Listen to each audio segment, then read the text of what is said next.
다시 한번 해보는 거야. 자, 다시 한번 싸우는 거야. 자, 손 맞잡고 어깨를 걸고 우리 함께 이기는 거야. 자, 다시 한번 해보는 거야. 자, 다시 한번 싸우는 거야. 자, 손 맞잡고 어깨를 걸고 우리 함께 이기는 거야.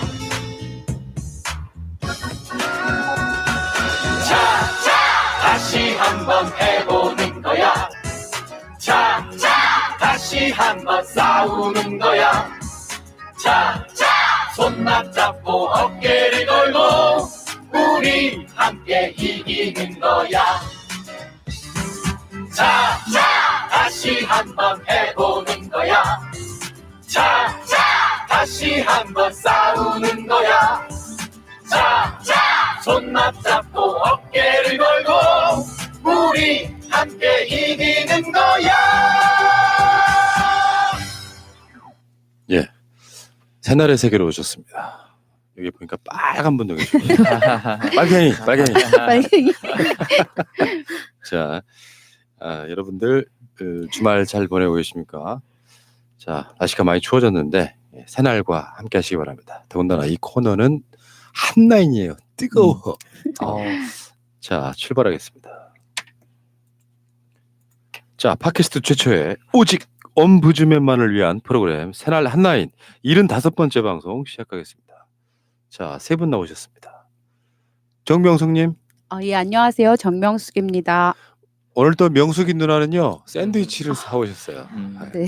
나눔의 상징. 네. 감사드리고. 네. 자, 커트님. 네, 안녕하세요. 거투입니다. 다음에 볼메 임진이. 안녕하세요. 볼메 임지입니다. 눈에 확 띄네 그냥. 네. 빨간색. 야, 베레모 진짜 오랜만에 본다. 내가 군대 있을 때 베레모 썼거든요. 지금 웬만하면 다 베레모 쓰대요. 근데 그것도 어떻게 보면 일종의 그 밀리터리 룩인가? 베레모라는 게? 이거는 화가 예술가. 화가였었군요. 예술가. 우리가 까만 베레모를 딱 쓰고 다니면 네. 길이 이렇게 그 홍해 홍해처럼 갈라지듯이. 그런 시절이 있었어요. 지금이야 다 다 음. 쓰시죠. 감사드리고. 자, 좋은 날씨. 예. 이제 본격적인 그 어떤 겨울 느낌이 들어요. 지난 금요일이 입동이었습니다. 네. 자, 아참 네. 그리고 제가 한 가지 드릴 말씀이 있는데. 그래서 내가 물어보려고 했는데 죄송합니다. 한 템포 늦어 항상. 자, 우리 커트님께서 홍보하실 일이 있다고 한번 들어볼게요. 감사합니다. 네. 제가 극단 멍석에서 활동을 하고 있는데요. 극단 멍석에서 다음 주 토요일, 일요일 16일, 17일 공연이 있습니다. 가을 정기 공연인데 시간 되시는 분들 많이 와서 좀 참석해 주시면 좋겠고요. 그 인터넷 홈페이지에 극단 멍석 치시면은 자세한 안내 사항이 나와 있고 위치는 영등포 구청역 2호선, 5호선이 만나는 영등포 구청역에서 내리시면 가까운 곳에 있습니다. 자세한 주소는 참조하시면 될 것 같고요. 16일 토요일 날 4시 16일 토요일 날 4시 그리고 17일 일요일 날 1시, 7시 이렇게 공연이 있습니다. 무료죠. 네, 무료입니다. 그게 중요해. 무료고 와서 뭐 따뜻한 감동 받으신 만큼 조금 찬조를 해주셔도 되고 특별히 오신 분들은 뭐 제가 그분들이 시간이 되시면 뭐 커피 한 잔 할 수 있는 마음의 준비도 하고 기다리고 있겠습니다. 많이 와주시면 감사하겠습니다. 네. 네. 자, 저도 한때는 배우가 꿈이었던 적이 있었어요. 실제로 대부분 뭐 그런 경우 있잖아요. 그 연기도 하고 막 그러는 줄 알고 아무 생각 없이 신방과 들어갔는데 대학 생활에 보면 PD가 최고라는 걸 알게 됩니다. 근데 그 과정에 진짜로 연기도 할 줄 알아야 되고 실제로 연극 공연은 무대 위에 연극은 배우의 예술이라고 말하지 않습니까? 자기가 다 끌어가야 되는데 그 꿈을 펼치고 계시는 우리 커트님 부럽고요. 다시 한번요. 몇 월 며칠 언제 어디서? 네. 16일 토요일 4시, 17일 일요일 1시 그리고 7시에 공연이 있습니다. 영등포 구청역에서 내리시면 가깝고요. 극단 멍석 이렇게 찾아서 참고하시면 되겠습니다. 알겠습니다. 자, 연극 좀 보러 가시고요. 재밌을 거라는 소문이 지금 쫙 장안에 화제가 돼가지고 제목이 제목은 만찬인데요. 음. 사실은 이제 유명한 다른 작품을 저희가 각색한 거라 네. 이제 뭐 자세히 좀 저작권의 문제가 있긴 한데 저희는 네. 이제 아마추어니까요. 네. 네. 이해해 주시기 바라겠습니다. 알겠습니다. 네. 아마추어라는 걸로 싹 빠져나가려고 죄송합니다. 네. 열심히 하시는 것 같아요. 부럽습니다. 자, 여러분 많은 관심 바라겠고요. 본격적으로 출발하겠습니다. 자, 이슈 아닌 이슈 시간인데요. 오늘 또 3개가 올라왔어요. 첫 번째 이슈는 제목은 거창할 수 있습니다. 공유 경제 민낯 그러면서 전동 킥보드 뭐 이건데. 자, 가져오신 분. 제가 가져왔는데요. 강남 쪽에 전동 킥보드 이용하는 이용자가 굉장히 많아요. 그래서 제가 그쪽 거리를 다니다 보니까 인도를 걷고 있는데 너무 슉슉 지나가는 킥보드 때문에 되게 열받아가지고 가지고 왔는데 지금 여기에 대한 정확한 법적 규제가 없어가지고 실제로 뭐 헬멧이나 이런 걸 써야 되는데도 그런 사람은 지금까지 한 번도 못 봤고요. 그다음 뭐 자전거 도로로 이용할 수도 없고 인도도 이용하면 안 되는데 다들 인도를 이용하고 있는 실정이라서 여기에 대해서 가져왔습니다. 자, 어쨌건 이번 주에는 아니고요. 두 번째는 군복 집회 참석자 논란? 네. 예. 주로 이제 보수 집회에 참석하시는 어른들 중에 군복을 입고 나오시는 분들이 좀 계시잖아요. 그래서 군인이 아닌데 군복을 입고 나와서 위압감을 주고 또 때로는 이제 공포감을 좀 조성하는 게 옳지 않다라는 의견들이 많이 제시가 됐어요. 그래서 경찰들이 그게 군복 단속법이라는 게 있더라고요. 거기서는 이제 그 군복하고 유사한 디자인을 한 군복을 입고 다니거나 이런 판매하거나 이런 사람들은 처벌을 할 수가 있다고 하더라고요. 그래서 경찰이 집회 현장이라든가에서 이제 그렇게 유사한 군복 같은 거 현재 군복하고 비슷한 그런 디자인의 군복을 입고 다니거나 또 그런 것을 판매하거나 뭐 소지하거나 이런 사람들은 이제 강력하게 처벌하겠다고 얘기를 했습니다. 자, 이 이야기는 우리가 한번 다룬 적이 있어요. 시사 방송에서. 네. 자, 감사드리고 이번 주 이슈 아닌 이슈는 충격적이네요. 배달 왔는데 승강기 사용료 내라. 이 주민들도 몰랐던 이런 어떤 지들 나름대로의 뭐 어떤 관행이 있나 봐요. 이 이야기를 한번 다뤄보도록 하겠습니다. 발제하신 분. 네, 이 아파트 단지에서 한 3, 4년 정도 됐다고 하는데요. 근데 실제로 이 시행하는 아파트 단지 외에도 다른 아파트 단지에서 이런 얘기들이 있기는 있었나 봐요. 그러니까 택배를 배달하는 분들에게 심지어는 뭐 요즘 많이 줄긴 했습니다만 택배 외에도 뭐 야구르트라든지 뭐 녹즙이라든지 이런 거 배달하는 분들한테 배달료를 받아야 된다는 거죠. 뭐 명분은 붙이기 나름인데 우리가 뭐 엘리베이터를 좀 더 편하게 이용하기 위해서라든지 아니면 이제 뭐 관리비에서 엘리베이터 뭐 전기료가 나오니 그거를 부담시켜야 된다라든지 이러저러한 이유를 붙여서 이런 것들이 얘기가 되는데 실제로 경기도의 한 아파트에서 1년에 사용료 5만 원, 그러니까 6개월에 2만 5천 원, 6개월에 2만 5천 원, 그리고 처음 만들 때 보증료 2만 5천 원을 받고 택배나 기타 이제 아까 말씀드린 그렇게 배달을 하시는 분들에게 실제로 이 비용을 걷고 있다고 합니다. 그래서 이제 택배 하시는 분들은 돈도 돈이고 물론 아깝죠. 돈도 돈이지만 좀 너무 불쾌하다라는 말씀들도 많이 하시는 거 있습니다. 네. 이게 이제 벼룩의 간을 빼먹는다 이런 느낌도 좀 들고요. 네네. 그런 비용이 딱히 필요할까 싶은 생각도 들고. 네네. 그러니까 근데 이제 요즘은 아파트마다 다 자동문으로 했기 때문에 사실 그 출입이 용이하진 않아요. 근데 그 버튼을 누르면서 이제 경비실을 통해서 들어갈 수는 있지만 매번 그렇게 하기는 너무 번거롭죠. 그러니까 무료로 그 키를 이용할 수 있도록 배려를 하면 몰라도 우리가 봤을 때 소액인 것 같지만 그래도 이렇게 일정한 액수를 지불하게 한다는 것은 좀 횡포 같다는 그런 생각이 듭니다. 근데 뭐 택배도 그렇고 배달도 그렇고 그곳에 입주하는 입주민들이 편리하게 사용하기 위해서 이용하는 거잖아요. 네. 그러면 그건 입주민들이 내는 관리비에 이미 다 포함되어 있는 게 맞다고 생각이 드는데 그렇죠. 맞습니다. 그걸 왜 부과를 하는지 진짜 그러니까. 너무 화가 나네요, 진짜. 네. 그렇죠. 지금 임진님 말씀하셨듯이 자신들의 편의를 위해서 배달을 시키면서 거기에 관련된 비용을 또다시 부과한다는 게 말이 안 되고 같이 또 살아가는 공간인데 이것은 다른 방법을 생각해 볼 수도 있겠죠. 충분히 우리가 상대를 배려한다면. 네. 그러니까 약자들끼리 서로 뜯어먹기 하는 뭐 이런 네. 느낌이 좀 강하죠. 네. 그거는 어느 시점에 그게 거두면 얼마나 거두겠습니까만 네. 요거를 그런 태도로 대한하는 것 자체 입주민들이 필요해서 택배나 배달을 할 거 아니에요. 네. 그렇죠. 요거를 지금 그 배달하는 분들한테 돈을 뜯어간다는 것 자체가 네. 야, 이런 거 많이 보잖아요 지금. 심지어는 배달하는 엘리베이터는 따로 써라. 네, 엘리베이터 쓰지 마라. 뭐 이런 갑질하시는 분들이 있는데 입주민들 입장에서 이건 항의를 해야죠. 보통 왜 이제 경비원 분들 해고한다 그러면은 우리가 얼마씩 더 낼게 해서 그걸 구해주는 분들이 있잖아요. 경비실에 에어컨 다는 문제 같은 것도 저번에 지금 이 과기정통부 장관이 그런 역할을 하셨다 그랬죠. 네. 에어컨 다는 거 내가 에어컨 달 테니까 전기료 조금씩 17만 원 낼래? 대부분의 주민들은 저는 거기에 대해서는 반대하지 않는다고 보거든요. 그러니까 이게 그 돈을 걷어서 얼마의 부를 취한다 뭐 이런 것보다는 그런 태도들이 그렇게 편의를 제공을 해줘야 된다는 그런 생각이 좀 들지요.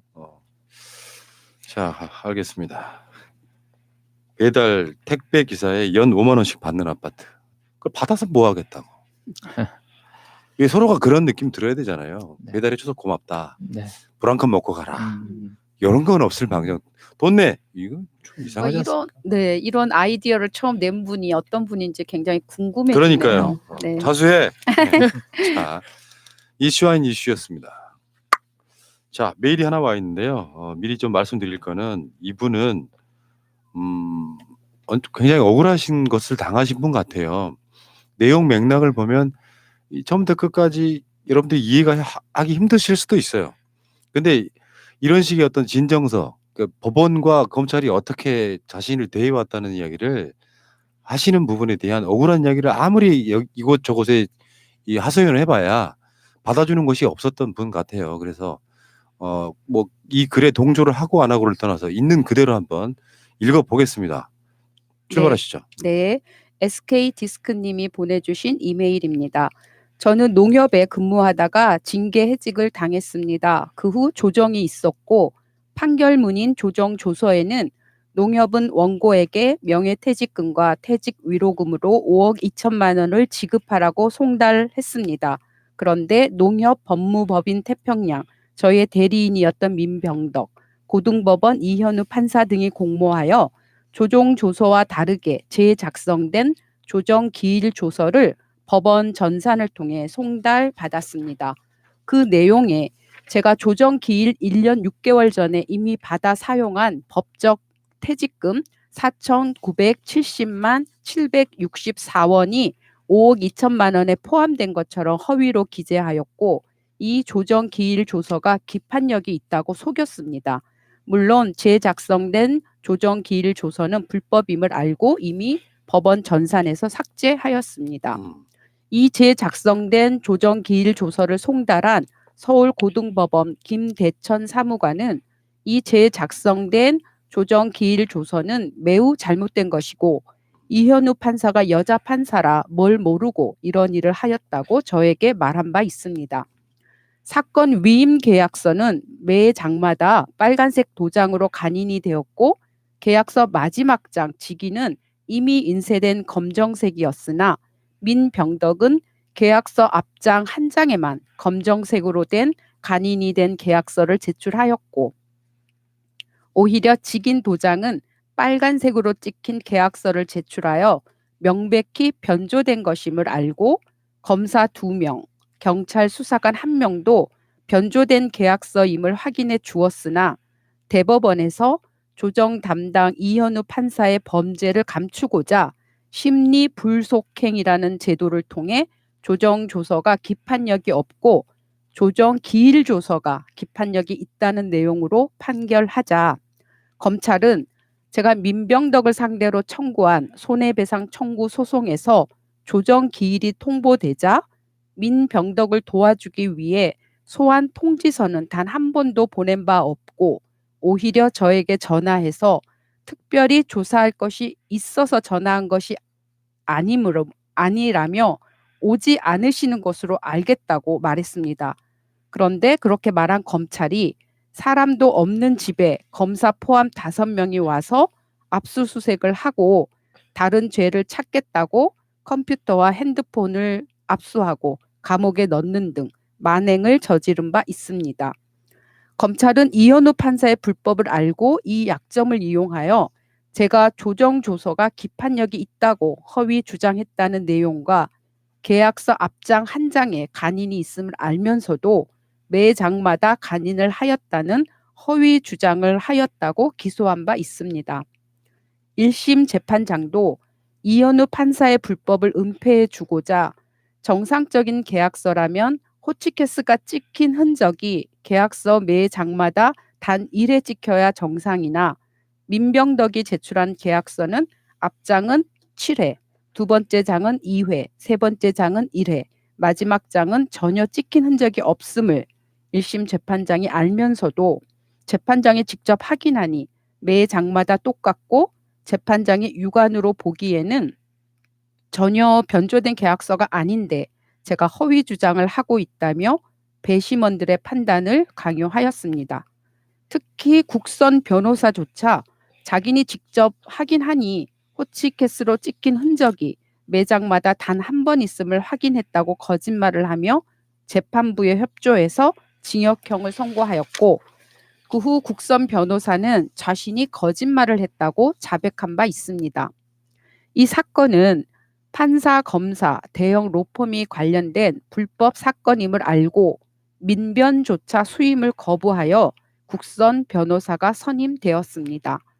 2심 재판부는 제가 노정희 대법관에게 질의하여 조정조서가 기판력이 있다는 답변서를 제출하자 검사에게 공소 취하를 요청하여 이현우 판사의 불법 행위를 은폐하였고 사건 위임 계약서가 위변조되었음을 확인하는 물적 증거 9가지와 정황 증거 14가지가 제시되자 이미 위변조되었음을 알고 제가 원본인지 여부를 확인하기 위해 국가수 지문 감식을 요구했습니다.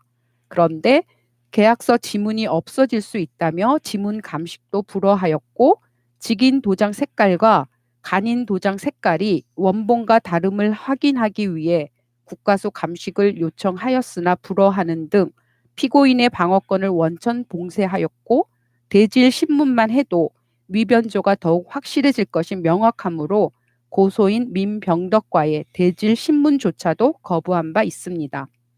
다만 2심 재판장은 최종 공판 기일에 이미 계약서가 위변조되었음을 확인하는 여러 건의 물증이 제출되었고 입증 책임은 검사에게 있는데 검사가 입증하지 못했다는 취지로 무죄 판결 의사를 밝힌 바 있습니다.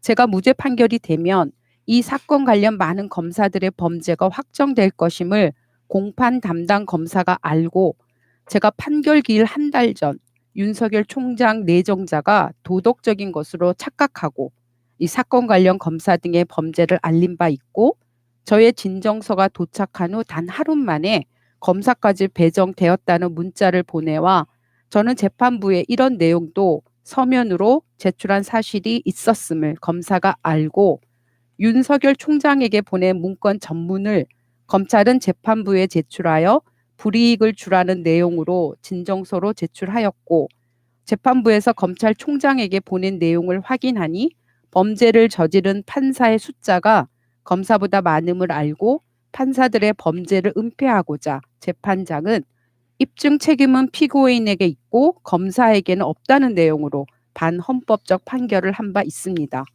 범죄자를 수사하라는 국민의 청원을 수사는 하지 않고 재판부에 제출하여 처벌하라고 요구하는 것은 이 시대 윤석열 총장 검찰의 모습이고 윤석열 총장도 이런 검사들의 범죄 행위에 책임을 면할 수는 없는 것입니다.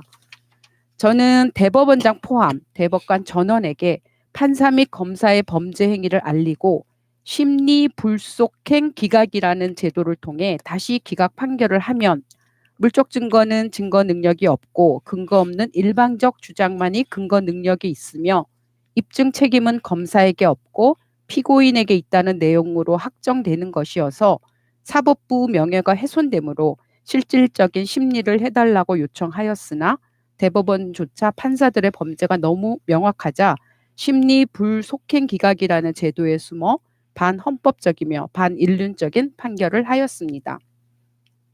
이러한 판검사의 조직적 범죄 행위를 방지하기 위해서 당연히 공수처가 설치되어야 하고 형사사건이나 민사사건 모든 재판 과정에 녹화 의무화가 도입되어야 하며 이 사건은 법무법인 태평양이라는 초대형 로펌이 주도한 것으로 추정할 수밖에 없는 바 정관 예우의 피해를 방지하기 위해 부장판사, 부장검사 이상으로 퇴직하면 변호사 개업을 금지하는 제도적 장치도 필요합니다. 이러한 판검사들의 범죄를 자신 있게 거론할 수 있는 국회의원은 자신이 도덕적이고 약점이 없어야 할 수 있습니다. 더불어민주당 국회의원 많은 분들이 이 사건 진실 보도를 통한 총선 압승을 위해 우호적인 언론사나 유튜버에게 이 사실을 전달하여 주시길 부탁합니다.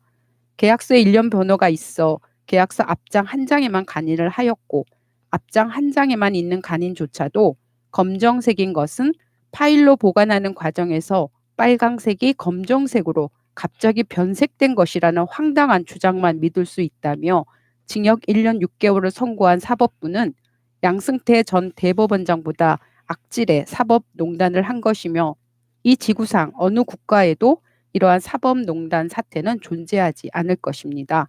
불법 행위를 한 국가기관이 오히려 선량한 국민에게 죄를 뒤집어 씌운 제2의 간첩 조작 사건이므로 대통령님께 건의하여 특별사면 제1호로 처리해 주시길 요청합니다. 예, 전체적으로 이 메일 내용을 보면은 잘 감이 안 오죠. 일단은 용어가 너무 어려운 것들이 많이 등장해요. 그러니까 네.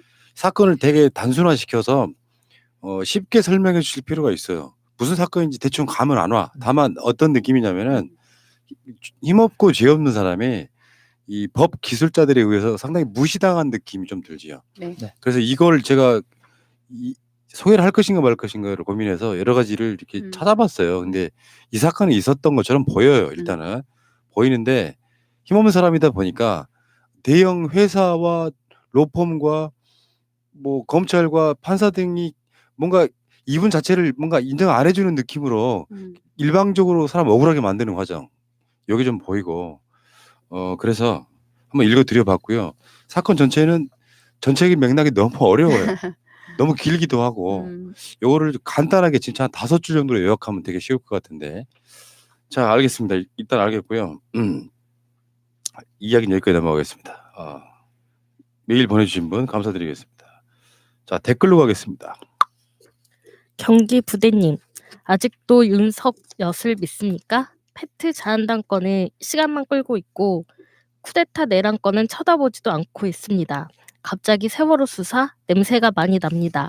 여기에 속으면 안 됩니다. 자한당을 조국처럼 수사하고 공수처 설치해야 합니다. 보수 파괴님, 세월호 특별수사 검사들 면면을 보니 아이구야 왕창 꽝이다.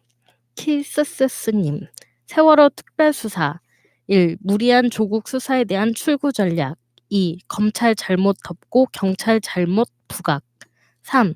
나 열심히 일해 선전하기. 갑자기 특별수사 한다는데 지금 왜? 그럼 여태껏 엉터리인 거 몰랐나? 아마 다 알고 있었겠죠. 검찰은 그런 족속입니다. 한두 번 보나요? 1, 2년 보나요? 수십 년입니다. 경찰 대가리급 몇 명 신나게 조지고 언론에 뻥뻥 터트리다 흐지부지 끝날 겁니다. 검찰 잘못은 절대 나오지 않습니다. 지금 이슈가 되는 헬기 이송에 대해서만 집중하겠죠. 검찰에게 주어진 마지막 기회라고 하시는데 바램은 알겠지만 헛된 꿈입니다. 세월호 생각하면 방송에선 그렇게 말씀하실 수밖에. 우리가 장기 집권하고 자한당 퇴출되고 검찰 쪼그라들고 특조위가 수사 기소권 가지면 그때쯤 진실은 밝혀질 거라 생각합니다. 예, 많은 분들이 이렇게 생각하시죠. 검찰이 지금까지 해온 그 일들이 있기 때문에 이 사건은 검찰의 치부를 다시 한번 건드려야 되는 그래야만 많은 국민들로부터 제대로 된 수사라고 인정받을 수밖에 없는 바로 그런 사건입니다. 저는 이제 제가 말씀드리는 스탠스는 이런 거예요.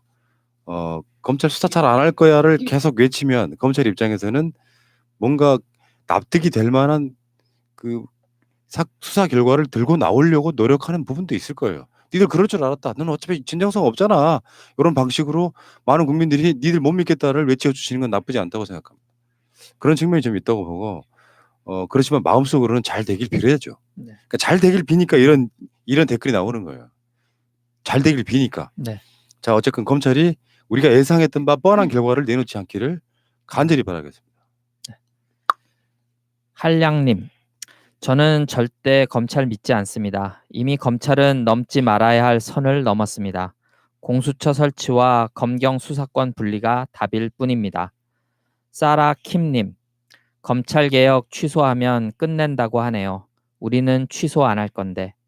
가스총님, 지금 개검 내부의 고참 적폐 검사들 스스로 물러나지 않는 이상 개검은 절대 변하지 않는다.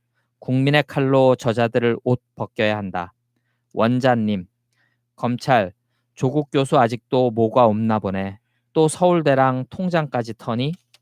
범죄가 없으면 검찰, 조국 교수 가족에 대해 책임을 져야 한다. 나쁜 놈들.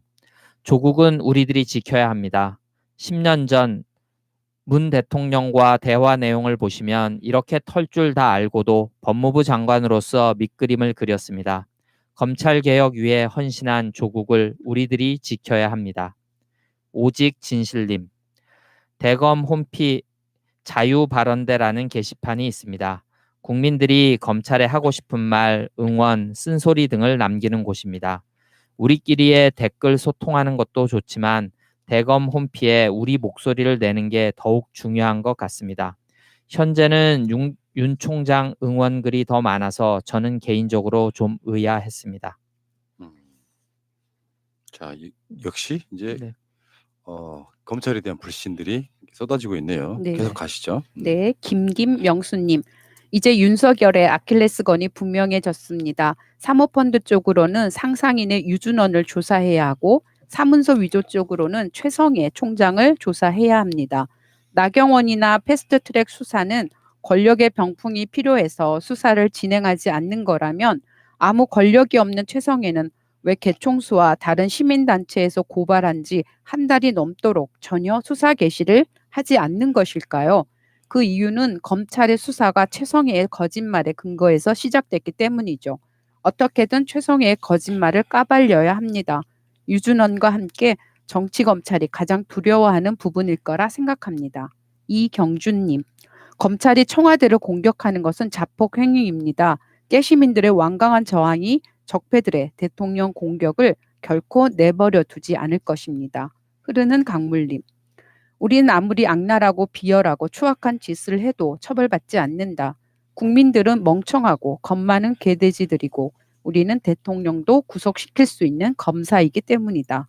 우리는 멍청한 개돼지 국민들이 뽑은 대통령은 인정하지 않는다. 우리가 설계하고 조작해서 만든 우리에게 충성하는 대통령만 인정한다. 우리 앞에서 기본권을 운운하지 마라. 우리는 법 위에 있기 때문에 기본권의 기준과 범위도 우리가 마음대로 정한다. 네. 자, 검찰에 대한 불신이 뿌리 깊죠. 사실 네. 이건 바람직한 건 아니죠. 정상적으로 검찰이라고 하는 특정 집단만이 갖는 대한민국에서의 특수성 같은 거예요. 이게 선진국가라고 하면 그냥 검찰은 검찰일 뿐이에요. 그 수사하는 공무원, 뭐 기소하는 공무원 이런 정도로 끝나야 되는데 이게 검찰이라고 하는 이 적폐가 대한민국을 좌지우지하는 이 잘못된 상황, 여기에 대한 국민들의 뿌리 깊은 불신, 요거는 해소를 해야겠죠. 자, 계속 가겠습니다. 명송님, 윤석열과 개검들은 혐의를 찾기 위해 저러는 게 아닙니다. 조국 장관과 촛불 시민들이 지쳐서 항복하도록 하는 목적이 있습니다. 누가 끝까지 버티는지가 관건입니다. 이 땅의 적폐들은 그렇게 해서 기득권을 유지하며 국민들을 지배해 왔습니다. 보수 파괴님, 춘장윤이 자한당 나씨 아줌마나 황씨 아저씨를 수사하지 못하는 것은 춘장윤이 그쪽 편이기도 하지만 진보 보수 양쪽으로부터 공격받으면 그들이 쑥대밭이 될까봐 쫄아서 자한당이 도와줄 거라고 믿고 자한당이 무슨 짓거리를 해도 못 본 척하고 있는 것입니다. HHML 킴님, 일제의 사냥개로 키워진 개검 버릇을 고쳐야지. 지금이 일제 강점기인 줄 아나? 고암님, 검사는 두 가지를 합니다. 첫째, 사건을 파헤쳐서 명성을 얻는다. 둘째, 사건을 덮어주고 이익을 취한다. 이정의리님, 조국 장관님 가족은 절대로 죄가 없다. 해도 해도 너무하다. 지겹다. 제발 그만해. 진실이 밝혀지면 어떻게 하려고 그러니? 미친 검찰아 그만 좀 해라. 하늘이 무섭지 않느냐? 예.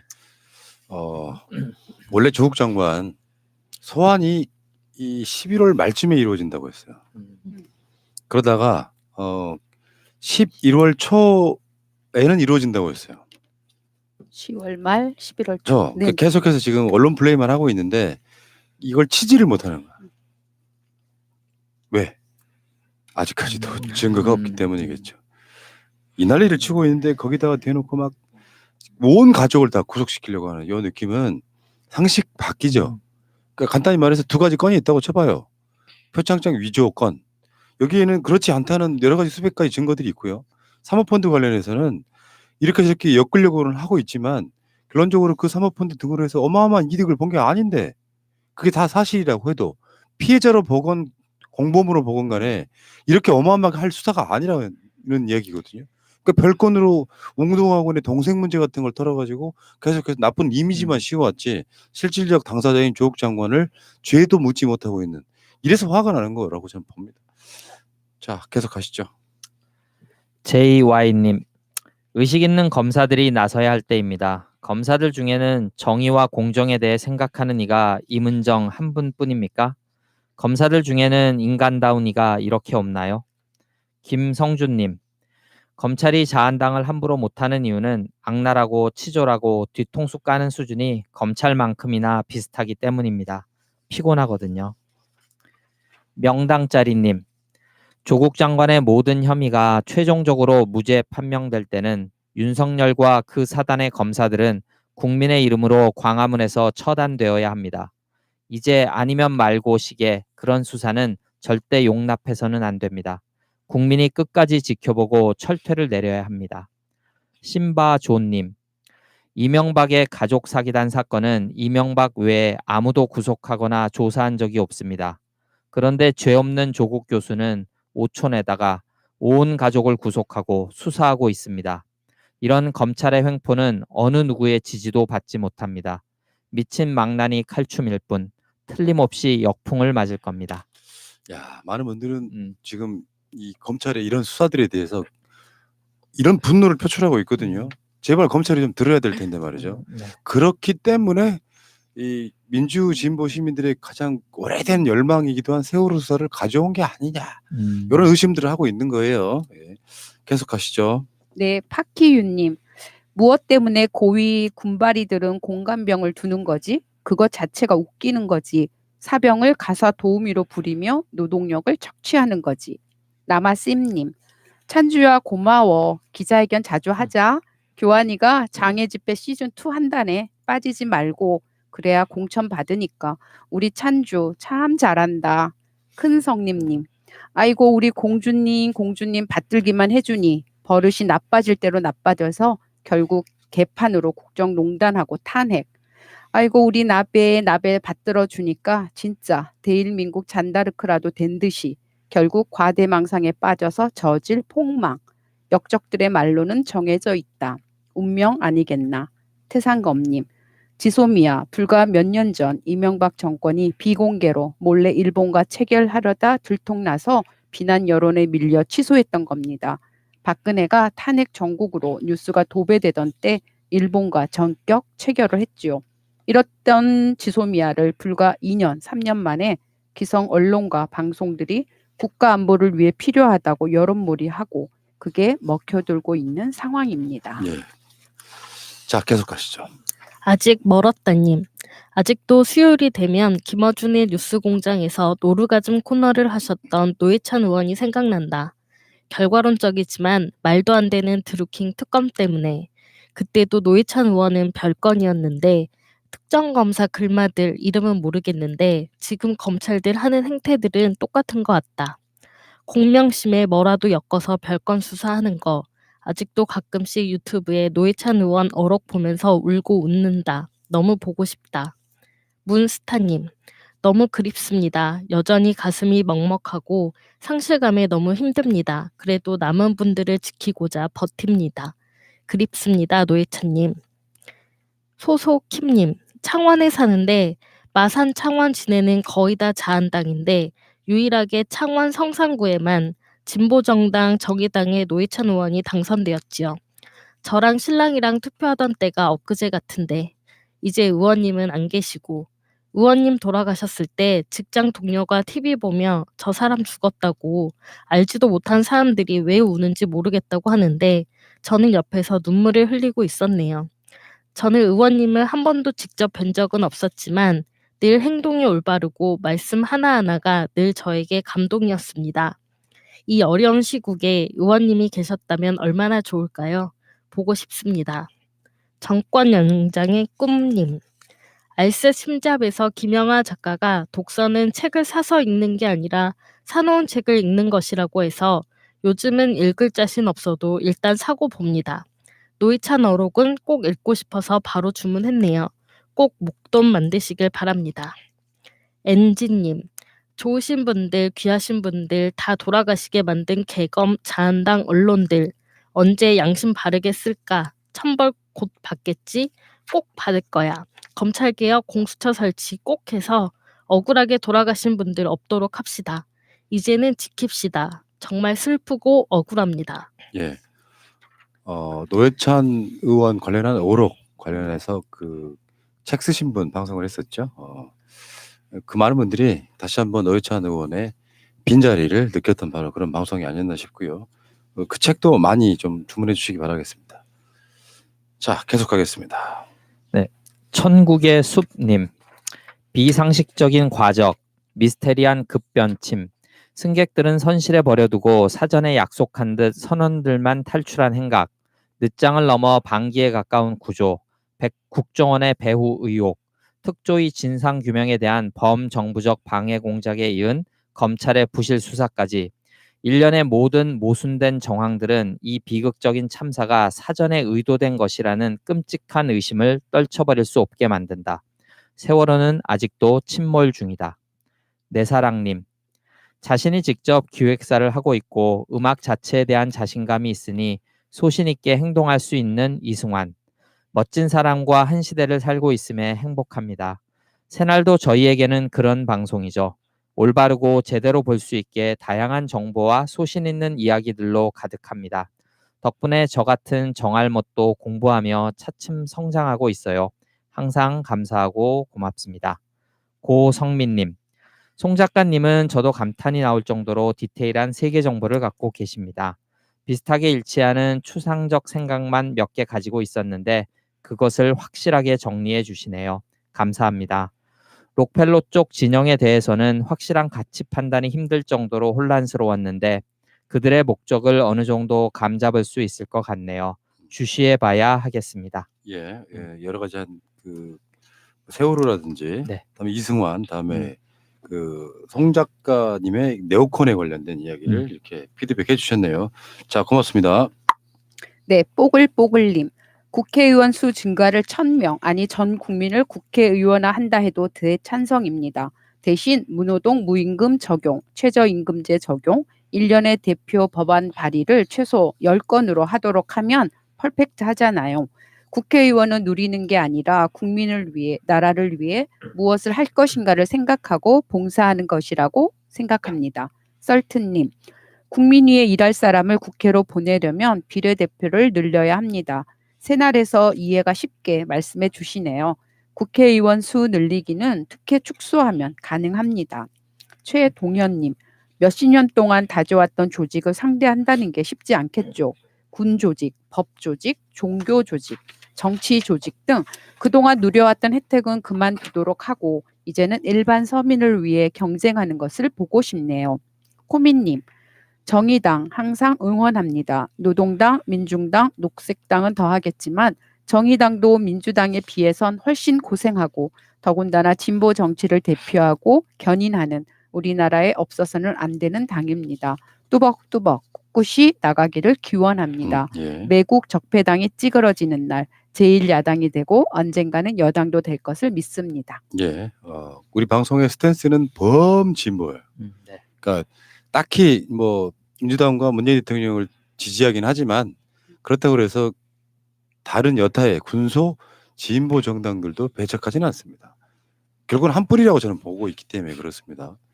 자, 다 힘들 내시고요. 최선을 모기가 계속해서 얼음거려가지고 네. 방송이 한데 존만한 것 때문에. 나 자, 이제 잡았으니까. 네. 자, 계속하시죠. 네, 일타이피님, 교육 쪽 종사자입니다. 수시에서 드러난 문제가 크다고 해서 수시를 없애는 건 학교 교육을 무너뜨리는 일입니다. 만약에 정시를 더 살리면 고교 서열화는 더욱 심해질 거예요. 영재고나 과학고는 거의 대부분 정시보다는 수시로 대학을 가는 애들이고 이건 걔네는 정시로 대학을 갈 수 없는 교육을 받기 때문에 걔네들만의 전형을 가지고 대학을 가는 겁니다.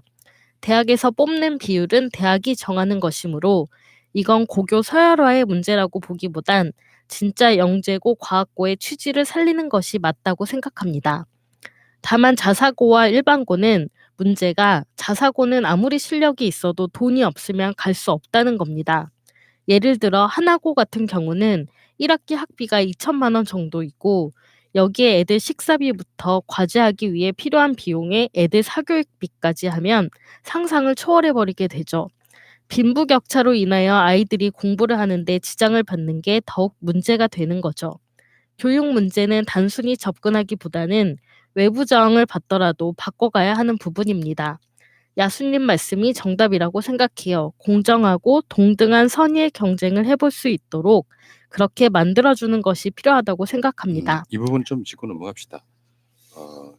그 수시를 아예 없애고 이런 문제가 아니에요. 네. 지금 정시 비중이 너무 낮아가지고 그 정시 비중을 한 40% 정도까지 다시 끌어올리겠다. 그러니까 수시의 그 어떤 좋았던 의도들이 많이 망가지고 있는 부분에 정시가 너무 줄어들면서 그러니까 정시를 하건 수시를 하건 지금 대한민국 교육은 부자 집 아이들이 교육을 받을 수밖에 없는 좋은 데 갈 수밖에 없는 시스템인 건 맞아요. 근데 지금 여기 여러 가지로 복잡하게 뭐 고교 서열화 문제라든지 이렇게 얽혀 있기 때문에 요거는 진짜 풀기가 굉장히 어려운 문제 중에 하나이긴 합니다만 여기에 어느 것이 정답이라고 말할 수 없을 만큼 다 일장일단을 갖고 있는 그런 문제라는 말씀을 일단 드릴게요. 자, 계속하시죠. 아베야 아가리 다무라님. 자본주의 선구자 역할을 했던 미국에서는 사회주의로 향하자는 아우성이 쏟아져 나오고 있습니다.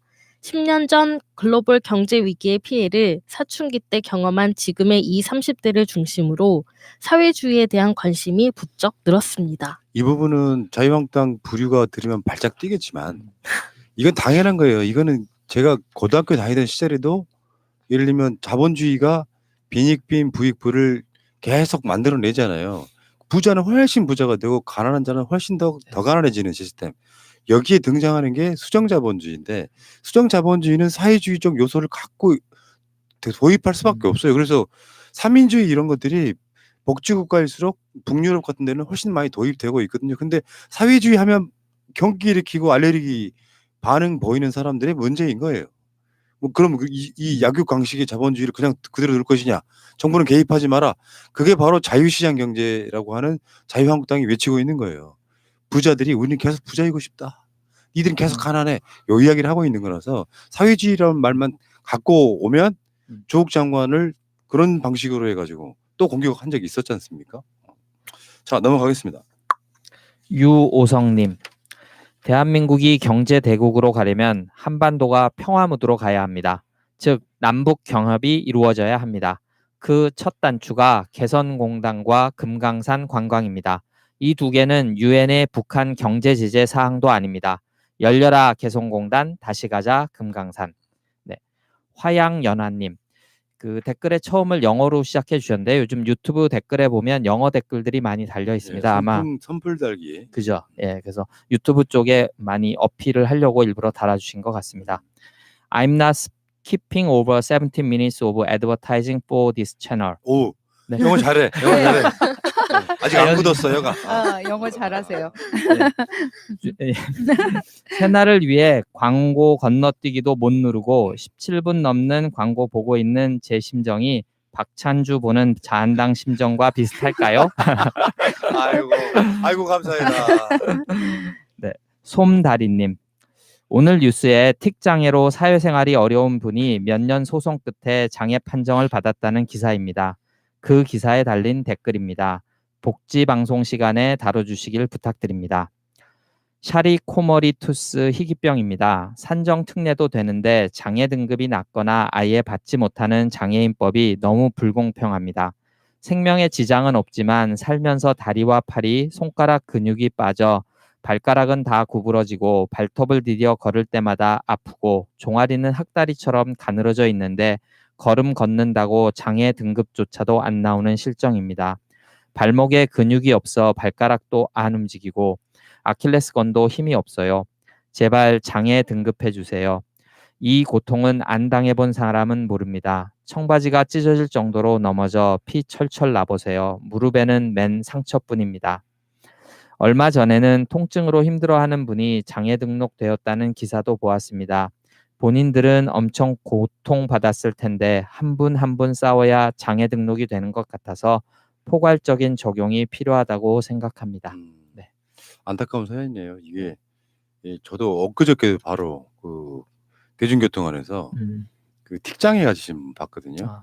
그런 것들이 이제 사실은 이게 여러 가지 경우의 수가 있으니까 법이 사회를 못 따라가는 측면이라고 보거든요.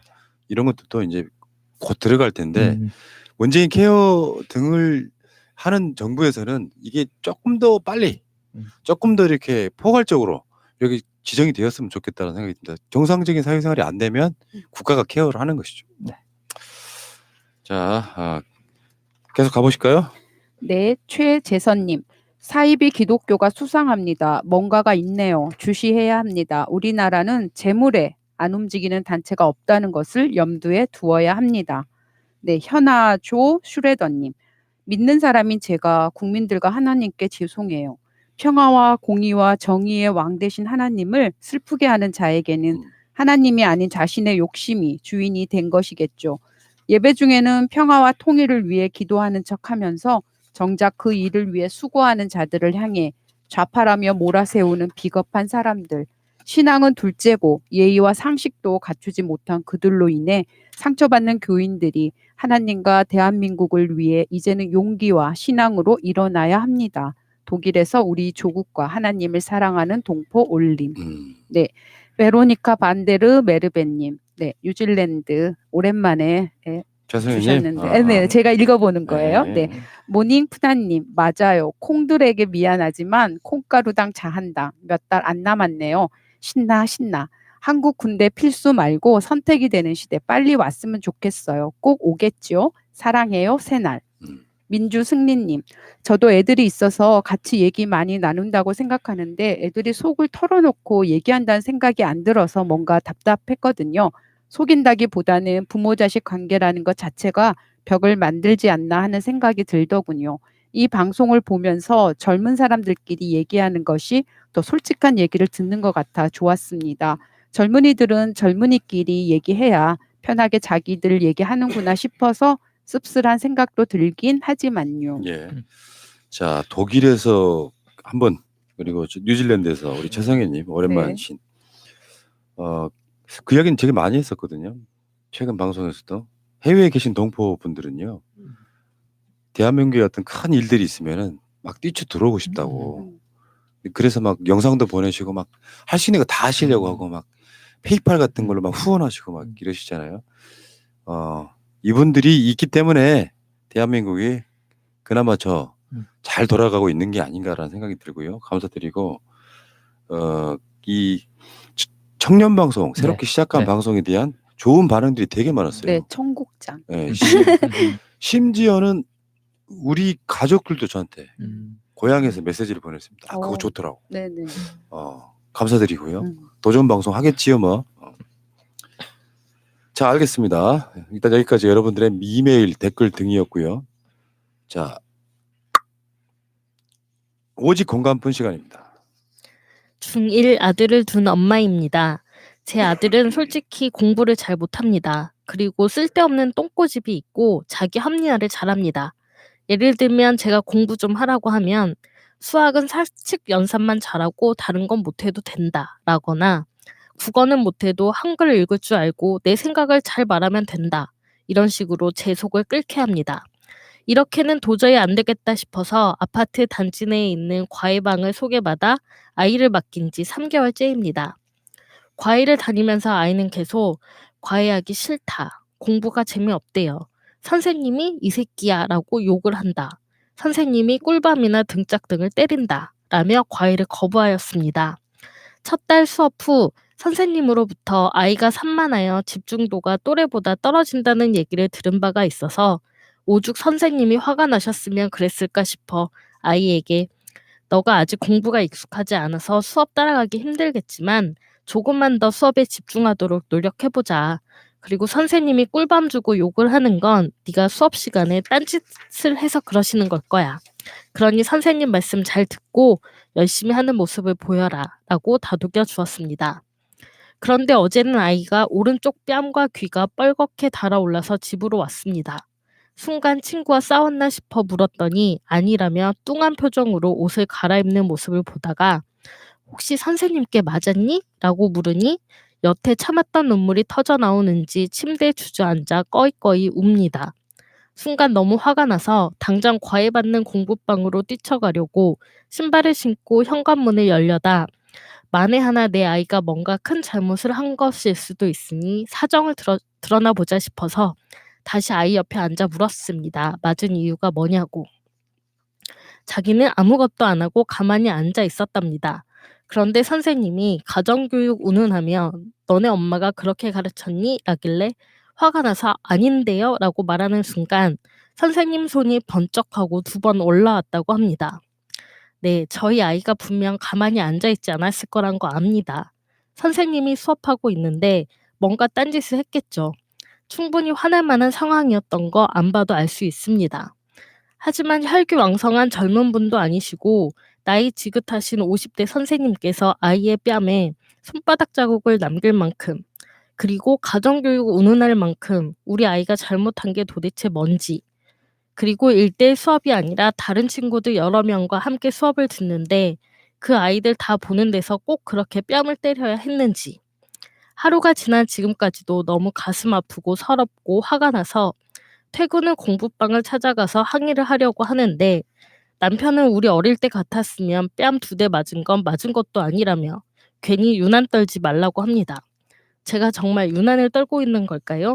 괜히 공부하기 싫다는 아이 억지로 과외 보내서 이런 사단을 낸 것 같아 마음이 참 아프네요. 네, 참 좀 어처구니가 없지요. 일단은 그러니까 공부방에 아이를 보냈는데 네. 맞은 이유는 아이 얘기만 들어봐서는 모르겠지만 네. 대략적으로 뭔가를 시켰는데 아무것도 안 하고 그냥 앉아 있었던 것 같아요. 그런 상황에서 뺨을 2대나 맞았다. 이거 여러분들이 생각하시는 이 사건의 문제점은 무엇일까요? 그러니까 제 생각에 일단은 그러니까 이 상황만으로 선생님이 이렇게까지 한다는 거는 그 전부터 어떤 상황들이 계속 누적이 되고 해서 그분의 감정이 쌓이고 쌓이다가 이 순간에 폭발한 것은 아닌가라는 생각을 일단은 해보게 되거든요. 네. 일단은 예. 여기까지. 아이가 무슨 잘못을 했든 이렇게 어쨌든 감정적으로 때린 거잖아요. 뺨을 때린 거는 그거는 잘못한 행동이고 바로 가서 따지고 애를 데리고 나와야 되는 상황이 맞다고 생각해요. 네, 저도 애를 일단은 과외방에서 빼시고요. 아마 이제 제가 생각하기에는 좋은 의미로 아이 교육을 그러니까 아이를 뭐 어렸을 때부터 달달 볶지 않으신 부모님이신 것 같아요. 그게 이제 좀 좋은 의미로 해석하고 그러시다 보니 과외방을 어떻게 해야 해서 뭐 여기 가면 성적이 오른다더라 해서 보내신 것 같은데 그런 데는 되게 이런 식으로 가르칠 거예요. 그러니까 그런 데 보내지 마시고 아이에게 맞게 우리 아이가 어떤 아이인가 좀 더 우리 아이가 뭐 무조건 잘못했다 좀 산만하다 이렇게 고민하실 필요도 없고 오히려 지금은 공부 습관이나 산만함을 잡아줄 수 있는 선생님 요즘은 이게 수요 공급이 워낙 많아서요. 1대1 과외를 시키셔도 그렇게 비용이 많이 들잖아요. 그러니까 지금 온라인상에서 뭐 일타 강산에 뜬다 하는 사람이 어떻게 떴냐면 삽자루로 아이를 패는 걸로 유명해서 뜨는 뭐 이런 세상이니까 그 과외방 추천 받으실 때 많이 고민하고 받으셔서 이제 빨리 옮기시는 게 아이에게 맞는 예, 공부 습관을 기르는 쪽으로 네, 그게 어떨까 싶습니다. 이게 나는 이 선생님한테 일단 엄청 분노스럽거든요. 네네네. 이게 시대가 네네, 예를 그렇죠. 들면요, 우리 때는 어렸을 때부터 가정에서 학교로 나오기 전에도 네. 뭐 회초리 맞는 건 기본으로 부지깽이로 맞고 했던 시절이라 맞는 것에 대한 인격 자존감의 무너짐이 별로 없었던 시절이에요. 당연하다고 느꼈어. 심지어는 우리 초등학교 때요. 네. 여자 선생님인데 여자 학생들을 엉덩이를 까고 때렸어. 그런 시절도 있었어요. 네. 그런데 지금 아이들은 그렇게 교육받고 자라지 않거든요. 이게 좋은 점이에요. 무슨 말이냐면 자존감 자체는 엄청난데 아이들 보는 앞에서 어떤 잘못을 했건 간에 네. 귀싸대기를 날리는 그런 식의 교육하시는 분은 저는 이분이 이 교육을 하시면 안 된다고 생각해. 이거 엄청나게 분노할 일이라고 생각해요. 근데 이 부분은 이제 잘못하신 게 맞고, 다만 나는 이 친구는 안타까운 이야기지만 공부는 소질입니다. 간단히 말해서 여러분들이 막 자식들 때문에 이런 거 있잖아요. 한 달에 1,000만 원 버시는 분 자식과 200만 원 버는 분 자식인데 들어가는 교육비가 똑같다면 돈을 많이 못 버시는 분들의 가정에는 교육비 때문에 삶의 질이 떨어져요. 그렇지만 공부 잘 안 하고 공부가 잘 안 되는 소질이 없는 아이를 돈을 쏟아 부으면서 키우는 것 자체가 나는 사회의 모순이라고 생각해요. 많은 분들이 착각을 하는데 과외하고 막 그러면 그게 공부가 잘 될까요? 공부는 소질이라니까요. 야구를 원래 잘하는 친구인데 이 친구한테 야구를 안 시키고 공부를 시키면 공부를 하겠습니까? 마찬가지로 누구나 다 자기가 어떤 갖고 있는 소질이나 적성이 있는데 공부가 잘 안 되는 친구를 불러다가 계속 공부를 강요하는 것 자체가 나는 문제라고 생각해요.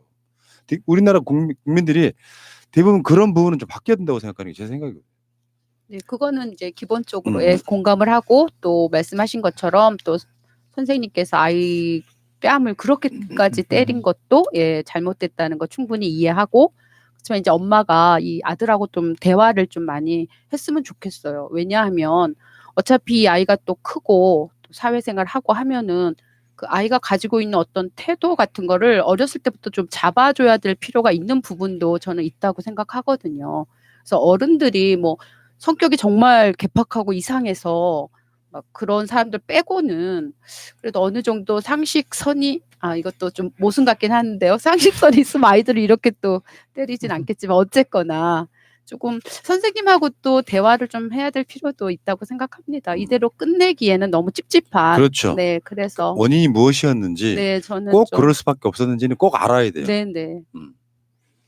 그래서 찾아가서 뭐 분풀이라면 분풀이도 하시고 지금 합리적으로 말씀하셨듯이 이유가 뭔지를 또 알 수 있는 기회가 되면 또 그런 말씀을, 만약에 그런 얘기를 들을 수 있는 정도의 선생님이라면 그런 얘기도 들어보시고, 아니라면 뭐 정당하게 이건 잘못되지 않냐 항의도 하시고, 그리고 이제 두 분이 말씀하셨듯이 이제 이 엄마와 아이를 위해서, 특히 아이를 위해서 맞습니다. 공부는 소질이고 뭐 운동도 소질이고 하기 때문에 다 맞는데 아이가 포기하지 않는 습관, 주어진 시간을 모르겠어요. 아이는 그게 낭비가 아니라고 생각할지 모르겠지만 그래도 인생을 오래 산 우리가 봤을 때 낭비하지 않게 시간을 보내는 습관, 그것이 독서가 됐던 무엇이 됐던 그것을 길러줄 수 있는 방법은 필요하겠죠. 이제 그것 때문에 우리가 교육이라고 부르는 게 있는 것 같으니까 그것을 고민하셔서, 근데 그게 쉽지 않아요. 이 맞벌이 하시는 것 같은데 이제 그러면서 아이를 계속 그렇게 매일매일 케어해 주시기가 힘드시긴 할 텐데 그 방법을 찾으시면 과외방 문제도 고민도 조금 풀리실 수 있지 않을까 싶긴 합니다. 이 공부방도요. 그 네. 동네에서 친절하지 않으면 안 가거든요. 맞습니다. 네. 열과성을 다해서 학교 선생님이 할 수 없는 어떤 것들을 해주는 그런 곳에 가는 건데 네. 어쨌든 간에 저는 그 선생님을 꼭 만나서 대화를 해봐야 된다고 생각해요. 네. 그 선생님 입장에서도 뭔가 할 말이 있을 텐데 정말 순간 욱해서 때렸는지 아니면 얼마나 오랜 과정 동안에 불신이 생겼는지는 모르니까요. 그래야 나중에 그 친구의 교육에 도움이 될 거라고 보고, 어쨌건 때리는 건 안 돼요. 네. 그런 방식으로 때려서 인격적인 모멸감을 주고 자존감을 떨어뜨려 놓으면 세상 살아가는데 그게 트라우마가 돼버리거든요. 부모들은 생각이 없어서 아이들을 안 때립니까? 그냥 자식이 귀해서가 아니라 때려서 교육하는 시대가 지났다 이런 얘기예요. 근데 실제로 도움을 받기 위해서 공부방 선생님한테 보냈는데 귀싸대기를 날리는 그런 선생님은 교육자로서 나는 무조건 자격이 없다고 생각해요. 말이 안 되는 거지. 이거. 꽃으로도 때리지 말란 말은 굉장히 명언인데 그 의미를 곰곰이 생각해 보면 제 교육관이기도 한데요. 뭐를 못했다고 비난하는 것은 대개 아이들은 다 부모의 잘못이에요. 실제로 칭찬 막 해주면서 잘하는 걸 부모에게 자랑하고 싶어하는 그런 아이로 키우면 긍정적으로 바뀌는데 거짓말하거나 뭐 잘못했다고 때리거나 그런 방식으로 질책을 하면 나중에 진짜로 거짓말하는 아이로 바뀌어요. 그런 시대는 지났잖아요. 칭찬은 고래도 춤추게 하고 꽃으로 때리지 마라. 이게 두 개를 딱 연결시켜 놓으면 굉장히 좋은 훌륭한 교육관이 나옵니다. 그렇죠. 누구나 인정받고 칭찬받는 걸 좋아하니까 그게 큰 동기부여가 될 수 있으니까 처벌보다는. 네. 그 아들에게도 잠재력이 저는 있다고 봐요. 국어는 못해도 한글 읽을 줄 알고 내 그렇지, 생각 잘 그렇지. 말하면 된다. 얼마나 훌륭한 생각입니까. 그리고 선생님이 가정교육 운운하니까 또 거기에 대해서 발끈할 줄도 알고 저는 잠재력 있는 훌륭한 아들을 뒀다 생각합니다. 네. 그러니까 머릿속에다가 최선을 다하게 하기 위해서 뭐 사교육 받게 할 수도 있고 공부방 보낼 수도 있고 학원 보낼 수도 있는데 부모들 머릿속에요. 이 아이를 잘 키워가지고 좋은 대학 보내서 좋은 직장 갖게 해야지 하는 그 욕심을 버리면 밖으로 표현할 때 뭔가 아이에게 좀 너그러운 품이 생겨요. 아니 그 내가 우리 아이를 질책했던 거 생각했어요. 하나 틀렸다고 와서 울어버리면은 내가 너한테 언제 성적 공부 잘하라는 얘기 한 번이라도 한 적이 있느냐. 그게 다 욕심이다. 괜찮아. 네가 이거 하나 틀렸다고 해서 세상이 바뀌지 않아. 이런 마인드. 근데 뭐 그건 잘하는 케이스고 못하는 경우라고 해도 부모들이 괜찮아. 그러니까 이게 공부는요. 제가 겪어본 바. 저도 공부를 좀 꽤 해본 사람 아닙니까? 겪어본 바. 공부는 적성이에요. 적성. 그 적성이 없는 것은 부모 책임이 자식 책임이 아니라고. 그죠? 그건 부모가 내려준 피 아니에요. 그러니까 못하면 못하는 대로 그렇게 적당히 감쌀 줄 알고 됐어 오늘 시험 못 봤는데 우리 고기나 먹으러 갈까 하는 그런 부모가 돼야 된다고 생각합니다. 네, 그리고 저는 교육하고 생각을 하면 우리 사회에서의 그 불평등이 완화가 되어야 뭐 누구는 자사고를 가고 특목고를 간다 한들 그것이 사회에 나와서 또 생활을 할 때 큰 어떤 불평등이 좀 그 격차가 좁다고 하면 굳이 남이 잘 된다고 해서 그것을 모방해서 따라가거나 그렇게 특별하게 애쓸 필요는 없다는 생각이 들거든요. 그래서 사회 속에서의 격차를 좀 줄여가는 다 같이 사는 그런 사회를 만든다고 하면 남이 잘 되는 거는 박수 쳐주고 뭐 내 타고난 대로 또 살고 노력하고 저는 그렇게 가는 게 맞다는 생각이 그렇습니다. 드는데 네. 워낙에 이게 경쟁 의식이 많이들 있어서 좀 씁쓸하긴 합니다. 하나만 더 말씀드리면은 학부모나 학생들 사이에 번져 있는 저렇게 말해봐야 결국에는 안 바뀔 거야라고 하는 패배 의식만 없으면 난 바꿀 수 있다고 봐요. 다시 한번 말씀드려요. 사교육 왜 시키십니까? 국민 75%가 남들이 하니까 안 할 수 없어서였어요. 필요해서 시킨다는 분들이 별로 없는 것이죠. 자, 알겠습니다. 오늘 또 좋은 토론이었고요. 오직 건강뿐 시간인데 어쨌건 이 엄마는 굉장히 억울하시겠어요. 내 새끼가 부모 입장에서 보면 큰 이유도 아닌데 이걸로 뺨을 맞고 오다니 하면 억울하실 것 같습니다. 네. 자, 알겠고요. 오늘 새날 한나인 75회 방송 마치도록 하겠습니다. 자, 고생들 하셨습니다. 고맙습니다. 감사합니다. 여러분들 좋아요와 구독 좀 부탁드리겠습니다. 이대로는 놔둘 수 없다. 자, 다시 한번 해보는 거야. 자, 다시 한번 싸우는 거야. 자, 손 맞잡고 어깨를 걸고 우리 함께 이기는 거야. 자, 다시 한번 해보는 거야. 자, 다시 한번 싸우는 거야. 그때 왔던 분들 중에 윤정일, 정명석 그랬죠. 우리 함께 이기는 거야. 자, 다시 한번 해보는 거야. 자, 다시 한번 싸우는 거야. 자, 손 맞잡고 어깨를 걸고 거야. 자, 다시 한번 해보는 거야. 자, 다시 한번 싸우는 거야. 자, 손 맞잡고 어깨를 걸고 우리 함께 이기는 거야.